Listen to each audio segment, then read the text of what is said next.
کہ آپ جانتے ہیں کہ بعض لوگ لاکھوں روپے خرچ کر کے جانور خرید کر لاتے ہیں، لیکن ایک معمولی عیب کی وجہ سے ان کی قربانی درست نہیں ہوتی۔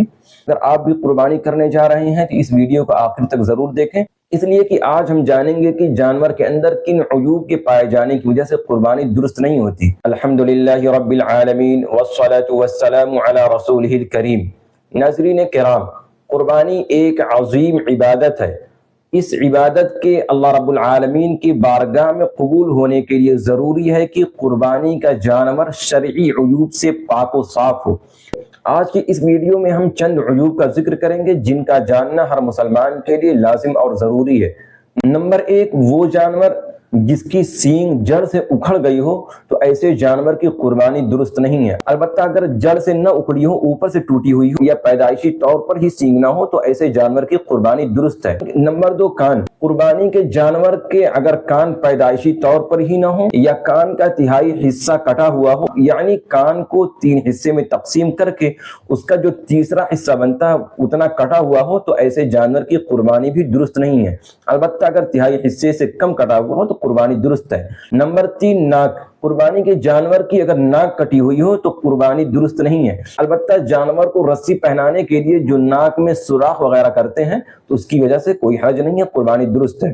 نمبر 4، آنکھ۔ قربانی کا جانور اگر کانا ہو یعنی ایک آنکھ خراب ہو یا اندھا ہو یعنی دونوں آنکھ خراب ہو تو ایسے جانور کی قربانی درست نہیں ہے۔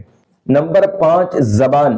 قربانی کے جانور کی اگر زبان آدھی یا اس سے زیادہ کٹی ہوئی ہو تو ایسے جانور کی قربانی درست نہیں ہے۔ البتہ اگر آدھے سے کم کٹی ہوئی ہو تو قربانی درست ہے۔ نمبر 6، دانت۔ قربانی کے جانور کے اگر اکثر دانت ٹوٹ گئے ہوں کہ وہ چارہ وغیرہ نہ کھا سکتا ہو تو ایسے جانور کی قربانی درست نہیں ہے۔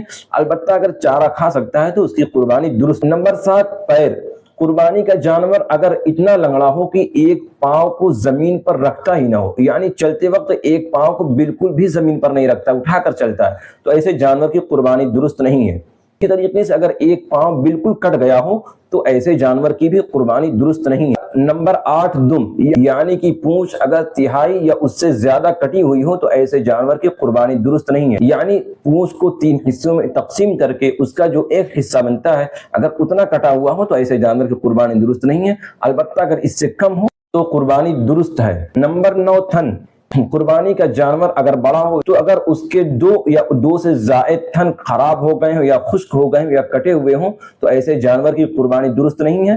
البتہ اگر 4 میں سے 1 کٹا ہوا ہو یا 1 خشک ہوا ہو تو ایسے جانور کی قربانی درست ہے۔ اور اگر قربانی کا جانور بکری ہے یعنی چھوٹا جانور ہے، اگر اس کا 1 تھن خشک ہو گیا ہو یا کٹ گیا ہو تو ایسے جانور کی قربانی درست نہیں ہے۔ البتہ اگر کسی مرض کی وجہ سے یا عمر کے زائد ہونے کی وجہ سے قربانی کے جانور دودھ کم دیتے ہوں تو اس کی وجہ سے قربانی پر کوئی فرق نہیں پڑے گا۔ نمبر 10، دبلا پن، یعنی قربانی کا جانور اگر اتنا دبلا پتلا ہو کہ اس کی ہڈیوں کے اندر گودا موجود نہ ہو، یعنی بالکل مریل ہو، چاہے وہ کسی مرض کی وجہ سے ہو یا کمزوری کی وجہ سے ہو تو ایسے جانور کی قربانی بھی درست نہیں ہے۔ نمبر 11، حاملہ جانور، یعنی وہ جانور جن کے پیٹ میں بچے ہوں، اگر بچے کی پیدائش کا وقت قریب ہو تو ایسے جانور کی قربانی کرنا مناسب نہیں، بہتر نہیں ہے۔ البتہ اگر کر لیں گے تو قربانی درست ہو جائے گی، لیکن نہ کرنا افضل ہے۔ اسی طریقے سے غیر خصی جانور، یعنی جس جانور کو بدھی نہ کیا گیا ہو تو ایسے جانور کی قربانی کرنا بھی خلاف اولا یعنی بہتر نہیں ہے۔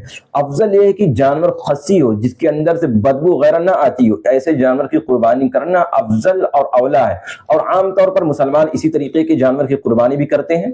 ناظرین، قربانی محض جانور ذبح کرنے کا نام نہیں، بلکہ اللہ رب العالمین کی رضا، اللہ رب العالمین کی خوشنودی حاصل کرنے کا ذریعہ ہے۔